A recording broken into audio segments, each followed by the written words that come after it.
চা বিস্কিট খেয়েছি। তো এখন সেকে বললাম, বেনেকে বললাম একটু চা খেয়ে যাবো, কারণ ওখানে না চাটা খুব একটা ভালো পাওয়া যায় না। চা মানে মশলাটি অত সবসময় বেশি মশলার চা খাওয়াটা উচিত না, পেটের পক্ষে ভালো না। মানে মাঝে মাঝে খাওয়া ভালো, কিন্তু সবসময় খাওয়া না। কড়া মশলা দিয়ে চা করে না, খেতে ভালো লাগে না। আর আমি তো চিনি ছাড়া চা খাই, চিনি ছাড়া চাটা খাই না। ওই সুগার দেওয়া চা খেতে একদম ভালো লাগে না, টেস্টলেস লাগে, একদম বিষ লাগে চিনিটা আমার কাছে এখন। তো বললাম যে এখানকার চাটা খুব ভালো করে, তাহলে একটু চা খেয়ে যাবো, এই ব্যাপার। তো চলুন চা খেতে খেতে কথা বলা যায়। চিপস আছে, চিপস দিয়ে একটু চা খেয়ে নিই, তাহলে আজকে ইসে যাবো, নাম কি, মার্কেটের ভিতরে যাবো, সেছিলাম এখানে। আমার দুটো সালোয়ার কামিজ দেওয়ার আছে, শাড়ি দেওয়ার আছে, ওগুলো সব দেবো, কারণ কালকে পয়লা বৈশাখ, কালকে তো যাবো না, কালকে দেবো না, আজকে দিয়ে দেবো সব।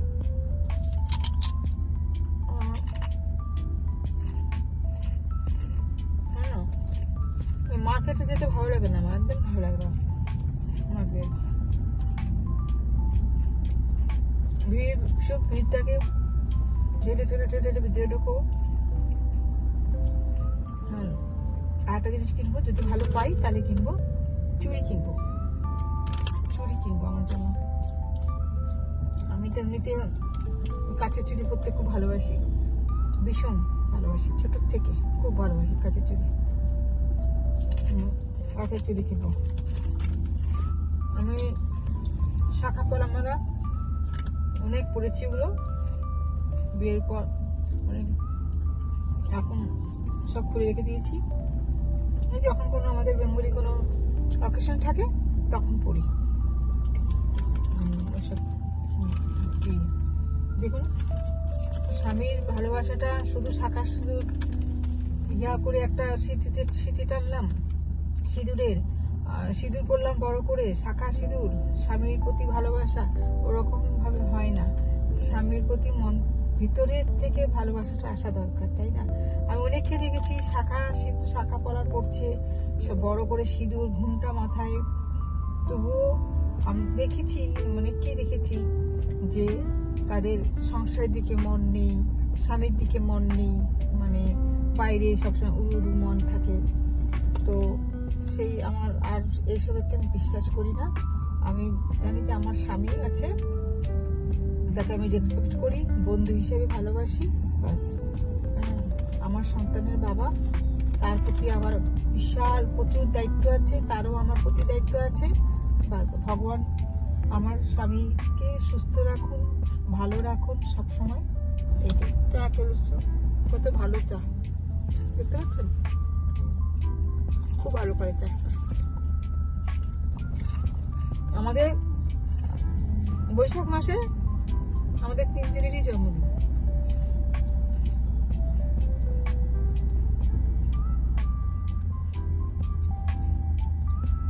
প্রথমে বাপের, তারপর মেয়ে, তারপর আমি। মানে আমার হাজবেন্ড শুরু করে বৈশাখটা, শেষ করি আমি।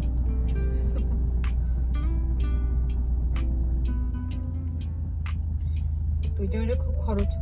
আর এখন জামাই আছে, জামাইয়ের আবার আছে পরে, আমাদের পরপর সব জন্মদিন।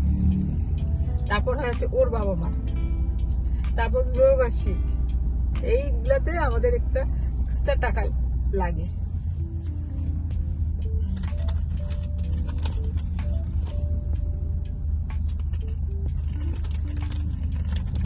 আমার মেয়ের তো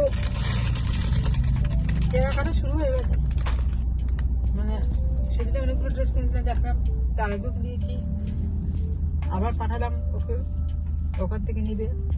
এখনকার যারা নেই, ওর হাজব্যান্ড, ওর শ্বশুর শাশুড়ি ভালোই পায়।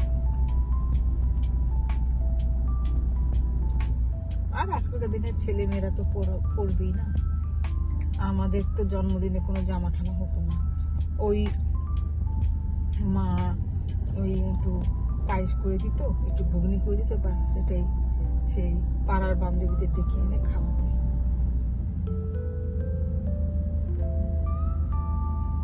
তাও আমারটাই হতো, দিদিদেরটা হতো না কিছু, দিদি কারো হতো না, খালি আমারটা হতো ওই আমার বৌদি আসার পর থেকে। যে ছুটকি, ওরা ছুটকি বলে ডাকে, যে ছুটকিটা কেন হবে না, আমাদের তো অভ্যেস নেই না, আমাদের তো সেই পায়েস খাওয়া, ওইটাই আমাদের অভ্যেস, আমাদের তো ওই অভ্যেসটা নেই। একটা নতুন জামা পরারও আমাদের ছিল না। তো এই যাচ্ছি, তো মার্কেটে যাব, বাস আমাদের বিনয় গাড়িতে উঠে গেছে। এখন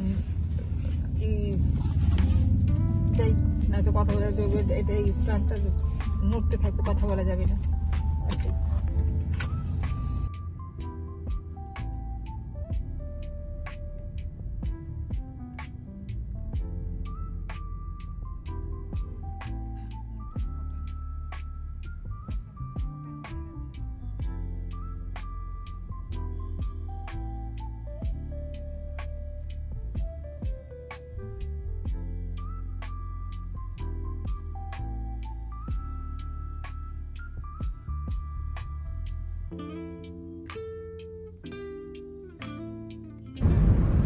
মিষ্টির দোকানে তো আমার সঙ্গে ঝগড়াই লেগে গেল। আমার মানে ওই যে আর 5 মিনিট করে 15 মিনিট দাঁড়িয়ে আছি, তো মানে স্টাফদের মানে সময়ই হচ্ছে না, মানে ভিড় না, কিন্তু তোমাদের তো সবাইকেই দেখতে হবে, তাই না? তো আমি তো মানে খুব রেগে গেছি আমি। তারপর এসে এমনিতেও মিষ্টির দোকানে ওদের একটু ব্যবহারটা একটু বিহেভটা খুব একটা ভালো না। মিষ্টির দোকানের নামটা হচ্ছে কোয়ালিটি, শিলিগুড়ি বিধান মার্কেটে যে কোয়ালিটি, ওখান থেকে আমি মিষ্টি নেই। আবার এই প্রধাননগরে যে আরতি সুইটস আছে, আরতি সুইটস থেকেও মিষ্টি নেই, ওদেরও মিষ্টি খুব ভালো, কিন্তু না একই এদের মিষ্টি থেকে, কোয়ালিটির মিষ্টি থেকে আরতি সুইটসের মিষ্টি বেশি ভালো, কিন্তু ওদের ব্যবহারটা ভালো আরতি সুইটসের। যতই ভিড় থাক ওরা ফলো করবে যে কে দাঁড়িয়ে আছে, দরকার হ্যাঁ তাকে আগে দিয়ে দিবে, কিন্তু কোয়ালিটি যে বেশি নিচ্ছে, যে 19 টাকার মিষ্টি নিচ্ছে, তাকে বেশি মানে বেশি প্রাইভেসি দেবে। তো এইগুলো তো আমার সহ্য হয় না আমার। আর আমিও তো ভালোই মিষ্টি নিয়েছি বাপ্পার জন্য, আর এদের মিষ্টি তো কোনো 20 টাকার কোনো নিচেই নেই, ছোট ছোট মিষ্টি 22 টাকা 28 টাকা, আর সেই মিষ্টি আরতি সুইটসের কত সস্তা। তো যাই হোক, তারপর তো আমি বললাম যে একটা বড় প্যাকেটে সব মিষ্টি দিতে হবে, আমি প্যাকেটে ছোট ছোট প্যাকেটের উপরে নিব না, মানে কি না এতে করা হয়ে গেছে। আমি বললাম তোমরা আমাকে জিজ্ঞেস করেছো? তারপর তো আরেকজন বললো না করে দেবো, তাড়াতাড়ি করে দিন সব, তারপর করে দিল, করে তারপর বিল দিল। আমি বললাম বিল দেওয়ার বেলায় তো খুব ফাস্ট, হ্যাঁ যে টাকাটা কখন দেবো, ওই বেলায় তো তোমরা খুব ফাস্ট আছো। তারপর তো এই করে, এর আগেও কোয়ালিটি অনেকের মুখে শুনেছি ওদের বিহেভ খুব খারাপ, ওদের হ্যাঁ ভালো না বিহেভ, যারা স্টাফরা আছে তাদের। তারপর তো কিছু বাজার করলাম, তারপর আবার শিব মন্দির থেকে ঠাকুরের জন্য ফুল নিলাম, নিয়ে ঠিয়ে তারপর এখন ব্যাক করছি, হয়ে গেছে সবকিছু।